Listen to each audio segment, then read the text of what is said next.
Hey guys, Nurse D, Portia here, and here on this channel we discuss all things nursing, health, and finances. And so as you can tell from the title of this video, today we are going to discuss the truth about nursing from my eyes. And so if you are new to my channel, you wouldn't know that I've been a nurse for 8 years, since 2016. And so just a little background about my journey. I started as an LPN, and then I bridged from LPN to RN. And so I did all of that debt free. However, I still have student loans because I went to aviation before nursing. As I see here today, I just look back on 2016 to present day, just kind of the things that you may or may not have heard concerning nursing. Some of this will be like some of the research I've done and gathered concerning some of these things that I'm going to discuss, and then some of them are just friends and family and different experiences through nurses that I've met over the years and what I'm finding to be true. All right, so number one, you really do not have to go to a really expensive school to become a nurse, right? And so I say that because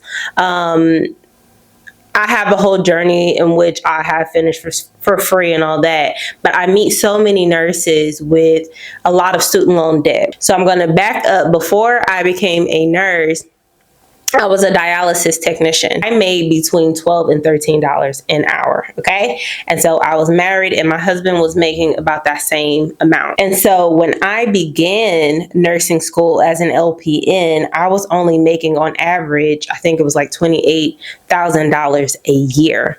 And so with my husband making that same amount, because he was a CNA at that point, we were probably at like $52,000 a year, right? So we qualified for scholarships, we qualified for grants. I pretty much qualified for everything.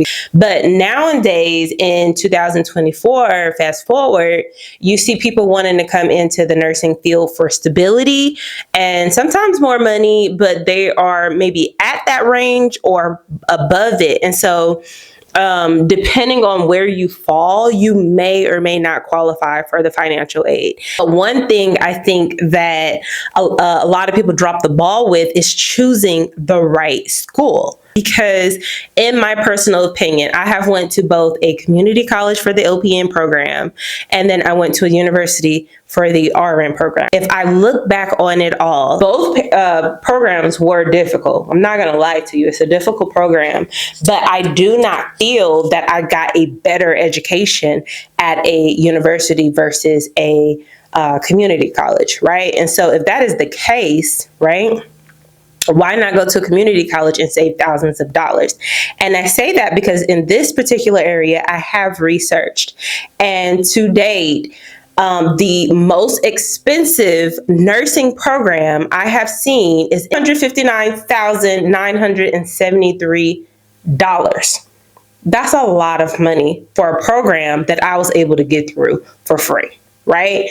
And so, again, I do understand that how much you're making and your family dynamic and all of those things do play a factor in your financial aid and how much you will pay out of pocket. There's literally one down the street that is $22,000 in this same area I'm discussing.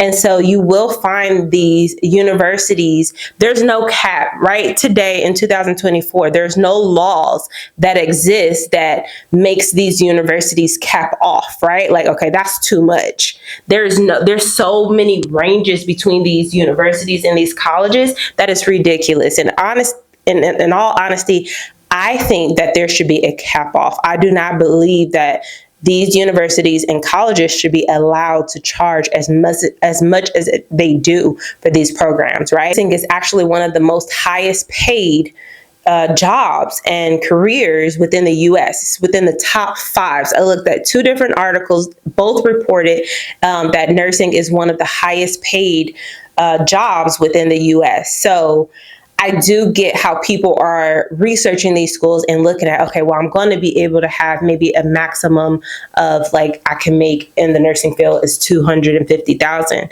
Yes, that is true. But if you enter in the field and you owe $200,000, minimizes the choices you make, where you're going to be able to work, because now you have to get that high paying job, right? You don't get to decide where you're going to work because you have to make a certain amount because you have this student loan that you have to pay back. And so that's why I'm such an advocate about teaching people how to really select these community colleges, universities, because it really doesn't take that. And in my research about this particular colleges, I found that the one that was cheaper actually had a higher NCLEX passing rate.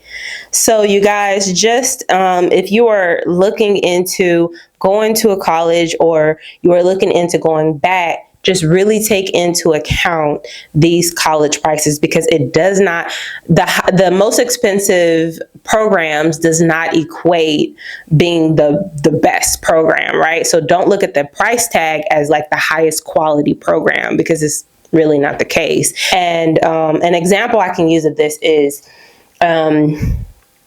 most of the time you feel that if you shop at like Bloomingdale's or Nordstrom's, you are getting higher quality clothes than if you were to shop at Ross, right? And so while both is true, you may get a higher quality of clothes at Nordstrom's or Bloomingdale's, you absolutely can find clothing pieces from Bloomingdale's, Nordstrom's, and Neiman Marcus at thrift stores for less than the price, right? So it does not necessarily mean that if I don't buy this particular thing at Neiman Marcus, that I'm not getting the same quality of education. So just take that into account when you're looking into these things, because you don't have to get the most expensive university. And I really advise against it, because it influences so many things after becoming a nurse. Okay, the camera's going dead and the sound went out. So now, you guys, I'm on my phone, but I want to continue with number 2. All right, so we've talked about not having to go to the most expensive school for nursing.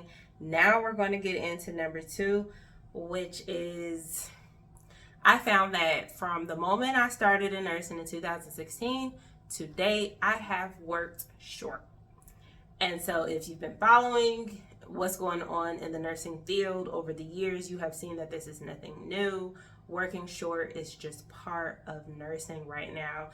And unfortunately, if I'm honest, I don't see this changing in the upcoming near future. I just see that this is something that is going to continue for a while, because we don't really have unions all over the U.S. that is advocating for change in this area, and we don't have those who are in the position to make the changes in this area really being affected by it. And so just my opinion is that we are likely not going to see change in this area in the future. So if you're getting into the nursing field, I'm just going to tell the truth, you are probably going to work short.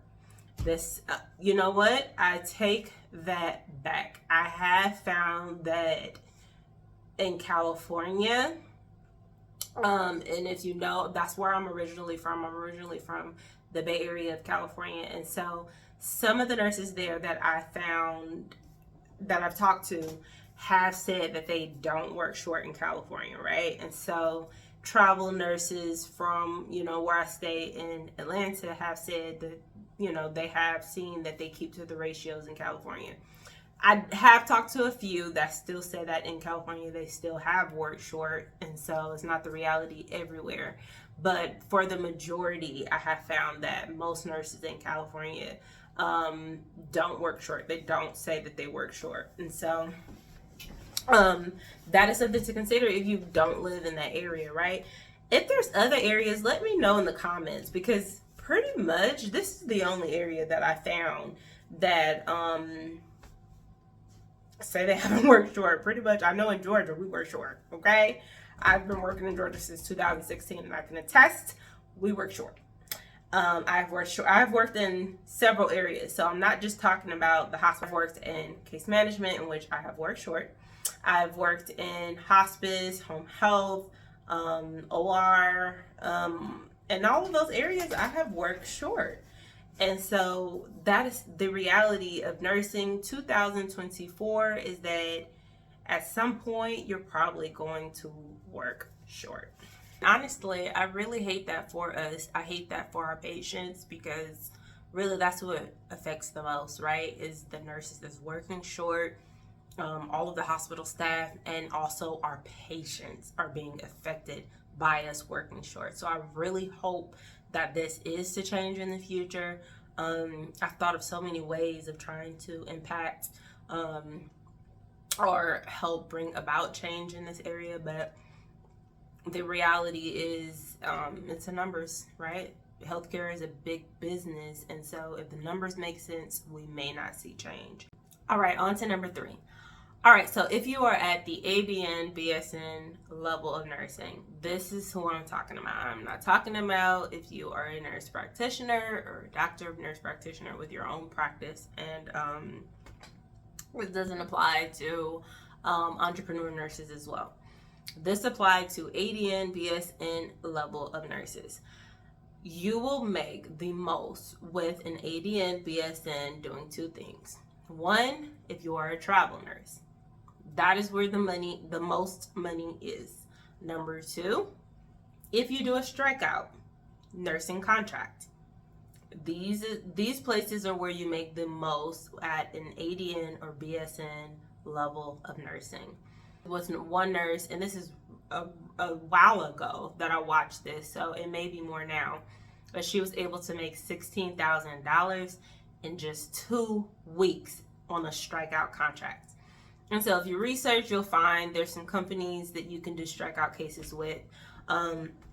But in reality, this is where you see these nurses making all this money on social media and all the things. These are the 2 places they're working. One to make the most in a strikeout contract or in a travel nursing case. But this is not feasible for every single nurse. And so that's something to consider. Like now, I would make the most doing travel, right? But I'm not able to because I'm a mother of 3, and I'm not going to leave my kids for 10 weeks at a time. I think that that's the minimum week contract that you have to do for travel nursing. So unless I could take my family, I'm not doing it. And some nurses have taken their family, or some nurses have, things in place to help them leave for this amount of time. I just don't. So that's the case with me. Yeah, that's the reality, is that you're going to make the most in these 2 areas. If you differ, again, if you guys don't agree, this is my experience. Comment, please let me know if there is something outside of being a nurse practitioner or business owner where you can make more money in the nursing field outside of traveling and strikeout contracts. And then strikeout contracts is like that area where you gotta be like, because a lot of nurses don't like it, because it's kind of like they're on strike for a reason. And so when you come in and basically fill that gap in which they're intentionally leaving open to bring about change, it's kind of like, but in the same token, the business must go on. The patients must be seen, right? They could technically route them to another hospital, but it's like one of those areas that, nurses struggle with. Should I do it because I feel bad about this, or what have you, or should I do it because these patients want to get the care that they need while these nurses are on strike? So it's kind of that gray, that area that you gotta kind of like, So yeah, that's why you won't see a whole lot of nurses talking about this, but this is a truthful 2024 video, so I am going to absolutely mention it in this video. All right, so we're going to move on to number 4. And that is that it is sometimes difficult for nurses who start in one area of nursing to move to another area of nursing, right? And this is based off of nurses that I've talked to, mentored, all of the things and what they are experiencing. I haven't experienced this, honestly. I don't feel like there's an area of nursing right now that I can't step into if I wanted to. Like if I wanted to go back and be a bedside nurse at any time, I could. Like I have 8 years of nursing experience. While it's not bedside in the hospital, it was bedside in home health or hospice or in the OR, in a surgery center in different places. So you absolutely can, depending on I think it's just a mindset and a drive.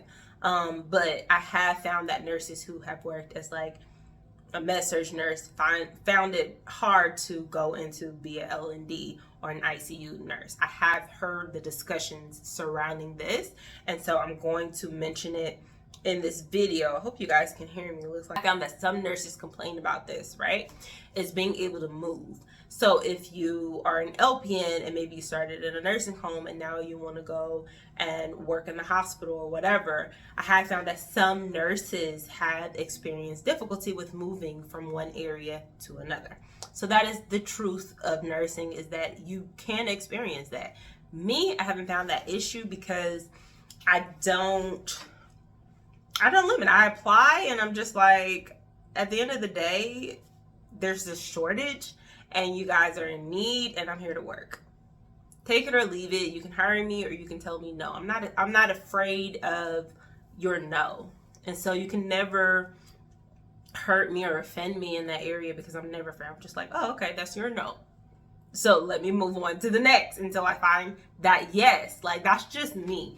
And so, again, I have not found that one area or another I'm having a really difficult time with getting into. If you watch my videos, I mentioned that I actually didn't think that I would be working from home so soon. This was something that I planned to do into the retirement age. And so it's really dope that I just kept, going and, made this strategic plan of, okay, I'll do this, and then eventually I'll land here. And so since I don't know if in the future I'm going to go back and work bedside in the hospital, because I did want to work as an ICU or L&D or something like that, right? So I don't know if that's in the future for me or not. But I do want to tell you that, because we are encouraged in nursing school, right, to work in med-surg if you're RN, or go and work in the nursing home if you're an LPN. You're encouraged to do that. And I won't say that it's wrong or right. I just say that don't use that as the only way. Because I graduated, I was told to go to the nursing home. I eventually did, but initially I went and worked as a research coordinator because I saw the position and I was like, I got what they're asking for. I have it. So, which is a license, right? And willingness to learn. Okay, I can do that. And so I applied and I became a research coordinator. And then I went and worked at Kaiser in dermatology and just like a clinic kind of, and assist with surgeries and things like that. But at any point I could go and work at a nursing home. At any point I could apply to the hospital. At any point I could work in dialysis in all the areas. And so I wasn't limited. And then I want you to see that that is something that people say and face in the field, but it doesn't have to be your case, right? So always try. If you want to move, try. I find that dialysis is the easiest place to get into. Hospice was not difficult to get into, right? And so don't limit yourself. I'll just say that. All right, and moving on. Number 5. I do find that positions outside of the hospital actually pay more. I have found that like working as a home health nurse or dialysis actually paid more than nurses that was working bedside in the hospitals make. But the exchange is benefits, right? And so some areas absolutely pay more. And I'll show you guys some of the areas in which I was offered different rates in nursing, home health and dialysis and hospice. I was offered a position in oncology. I was offered a call center position and all the things. And the ranges varied. But what I found that also varied was the benefits. And so while home health may pay more than the hospital, you have to factor in that you don't have the same benefits, right?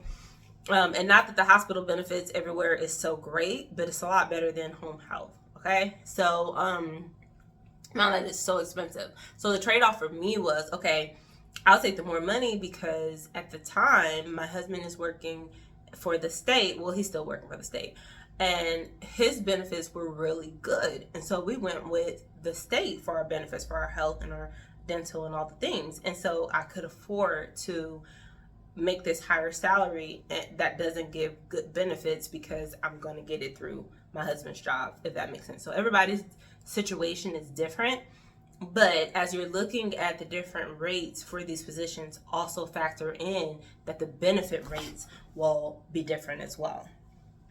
So number 5 is, the truth is, yes, there's higher rates over here, but you have to look at the benefits over here.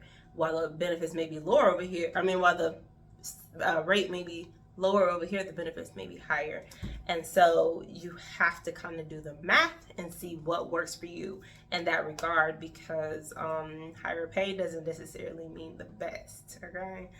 Because I'd rather my health insurance be on point and my dental be on point and my 401, my Roth, and all the things over salary. Just me. Because you actually, it just depends. And I'm older, so but even if you're young, you need health insurance, you need dental, you need these things, right? Because anything can happen at any time, and the reality is it's going to be cheaper for you because you're younger and healthy, I'm assuming. And so yeah, that's something to keep in mind. But absolutely, over the years, I have found that the truth is these things that I've shared about nursing. So as you prepare to enter the field, or as you're in the field, take into account these truths.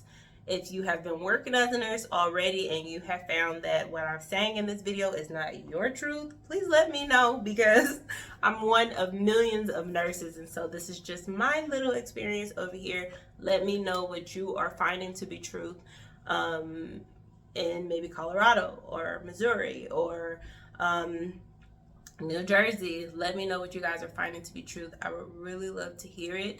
And I hope that this video was helpful. I hope that you found that these are truths that maybe you have, it's echoing other nurses out there talking about these things, or maybe it's something that you haven't factored in yet. But I stick to all of these, and let me know. We can have a conversation in the comments. Like and subscribe, and I promise you, I'll keep them coming. Love and light. Mwah!